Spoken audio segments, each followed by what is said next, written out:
Армысыздар ағайын, ұлттық арна эфирінде елден хабар, және мен Ақмарал Төлеубек. Құрметті көрермен, айналаңызда болып жатқан қандай да бір маңызды, қызықты оқиғаға куә болсаңыз, ұялы телефоныңызға түсіріп, төменде көрсетілген WhatsApp нөмірге немесе электронды поштаға жолдаңыз. Өздеріңізден жаңалық күтеміз.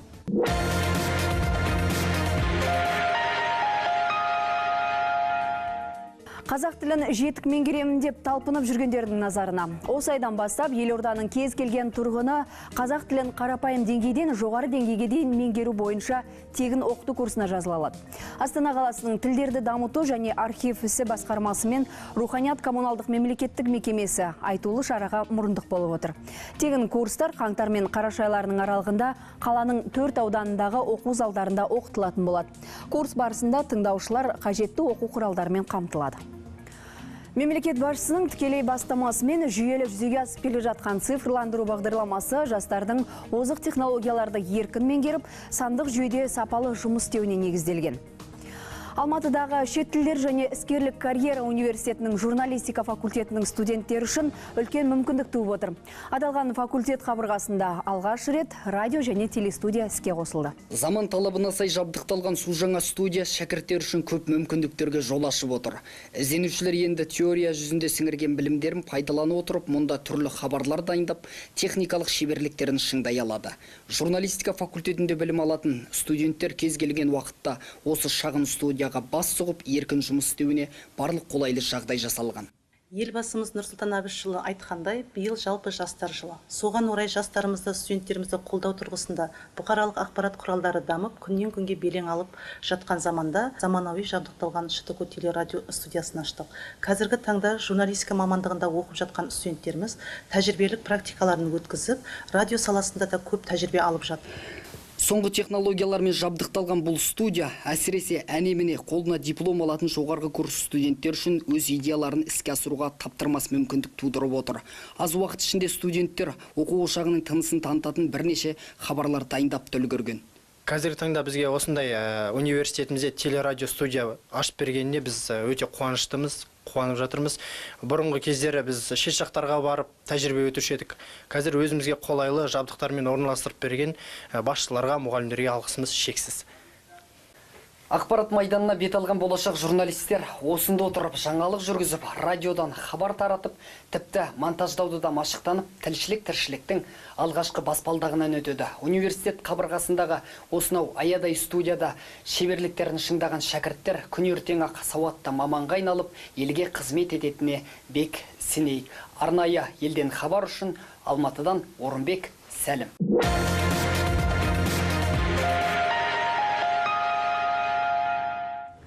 Бүгіннен бастап Алматыда Әл-Фараби даңғылы, Шығыс айналма автомобиль жолы және Сайын көшесіндегі жылдамдық шектеліп, сағатына 60 шақырымға түсті. Бұл ереже жолдағы адам өлімі көрсеткішін төмендету мақсатында енгізіліп отыр. Алдағы уақытта бұдан басқа да адам қауіпсіздігі үшін шаралар жасалатын болады. Полиция таратқан мәліметке сәйкес, әлемдік тәжірибеде жол жүру жылдамдығын 5%-ға ғана азайтудың арқасында жол апатынан болатын адам өлімін 10-20%-ға азайтуға болады екен. Жамбыл облысының Шу ауданында әлеуметтік жағдайы төмен көпбалалы отбасыларға көмек көрсету мақсатында Үміт үйі қоғамдық бірлестігі қайырымды іс атқарып келеді. Бәрі рахмет үшін акциясы барысында мұқтаж жандарды тегін киіммен қамтамасыз етті. Халқымыз қашанда қайырымдылықтан кенде болмаған, жетімін жылатпаған, жесірін қаңғытпаған. Бұл қасиет оның болымсыз, ажырағысыз құрамдас бөлігі болса керек. Осындай әртүрлі мақсатта Шу ауданы бойынша 30-дан аса қоғамдық бірлестіктер мен үкіметтік емес ұйымдар тіркеліп, өз жұмыстарын атқаруда. Осындай іс-шаралардың бірі бойында қайырымдылық сезімін ұялатып, өскелең ұрпақты рухани жағынан тәрбиелеу мақсатында Үміт үйі қоғамдық бірлестігі 2013 жылы өз жұмысын жалғастыруда. Қолымыздан келгенше мынандай жалғыз басты көп балалы семьяларға осындай көмек көрсетуге біз ылғи дайынбыз. 3-4 жыл болды осындай жұмыс істеп жатырмыз. Тек қана осы жерде дүкенде емес, барып қолымыздан келгенше кішкентай сыйлығымыз бар, оны таратып келеміз. Әне күні бір 3-4 адамға оны бердік. Енді бүгін мына кісілер келіп, нағыз керек тапты деп ойлаймыз. Бұл атаулы қоғамдық бірлестіктің мақсаты аудан көлеміндегі жаңғыз басты қарттар, көп семьялы отбасылар мен мүмкіндігі шектеулі жандарға қол ұшын беріп, барынша қайырымдылық көмек көрсету. Бүгінгі бәрі рахмет үшін атты өткізіліп отырған шара атаулы жандарға тегін киіммен қамту болды. Бірлестіктің төрайымы Үржан Айтбекова ұйымдастырып отырған шара сол жандарға деген қамқорлықты, мейірімділікті арттыру деп түсіндірді. Осы былтырдан бері осы үміт үйінен киім-кешек балаларым алып жатыр. Бәйтер осы жерден бала шағамыздың киімін, енді бізге тамақ жағын, азық-түлігін, отын суымызды қарайласа дебіміз. Ұйымдастырылған шара соңында үміт үйі қоғамдық бірлестігінің мүшелері қайырымдылыққа мұқтаж жандарға барынша көмек көрсетті. Бұл шара әлі де жалғасын таба бермек.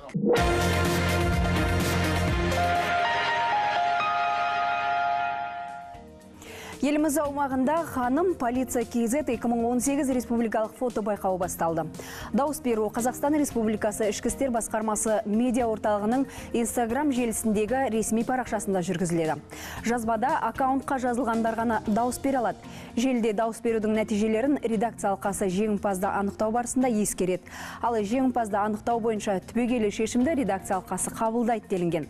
Айта кетейін, ең әдемі полиция қызметкері атағына 11 қыз таласады. Ардақты ағайын, бізбен бөлісер қызықты ақпараттарыңыз болса, төменде көрсетілген WhatsApp нөмірге немесе электронды поштаға жолдаңыздар. Өздеріңізден жаңалық күтеміз.